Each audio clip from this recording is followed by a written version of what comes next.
রোজের মতোই আবার বলি, এই এলাম ভিডিও নিয়ে।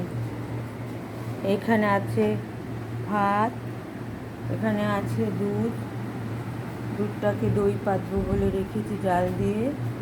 এখানে আছে ডাল, এখানে হচ্ছে আলু ভাজা,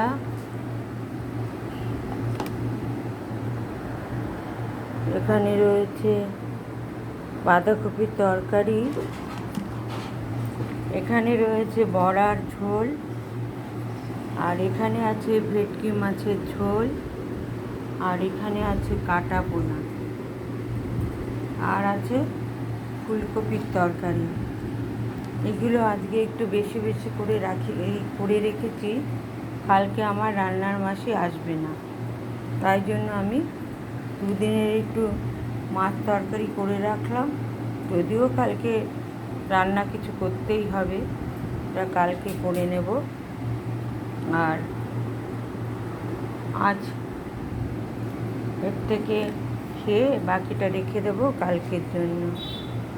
আর এদিকে আমার সবসময় কাজ করে ওই মেয়েটারও কাকা মারা গেছে, তাই ও আমিষ কিছু খাবে না, ওর জন্য নিরামিষ করে দেব।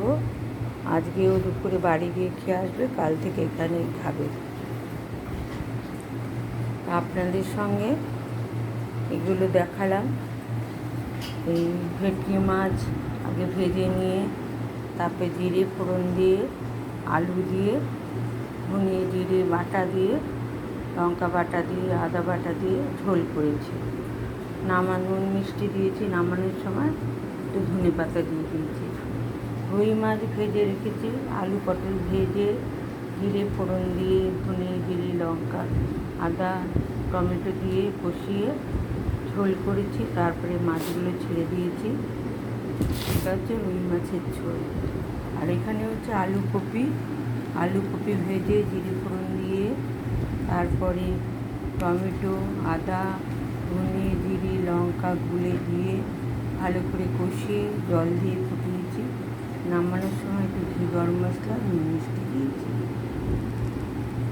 আর হচ্ছে আলু ভাজা, ওটা হচ্ছে মুসুর ডাল, 5 ফোড়ন শুকনো লঙ্কা ফোড়ন দিয়ে মুসুর ডাল করেছি, আর ধনে পাতা দিয়েছি।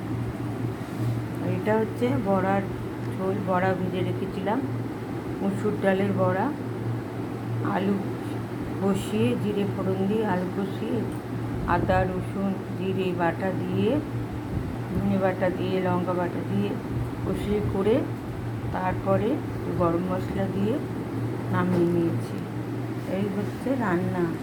আজকে এই পর্যন্তই রান্না দেখালাম।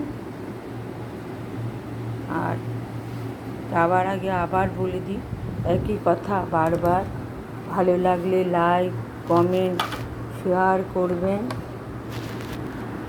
বেশি বেশি করে যেন লাইক কমেন্ট শেয়ার বেশি করলে মনটাও ভালো লাগে। যারা দেখবেন আমার ভিডিও প্রত্যেকেই বলছি লাইক কমেন্ট শেয়ার করবেন। এই বলে আজকের ভিডিওটা শেষ করছি, আবার কাল দেখা হবে।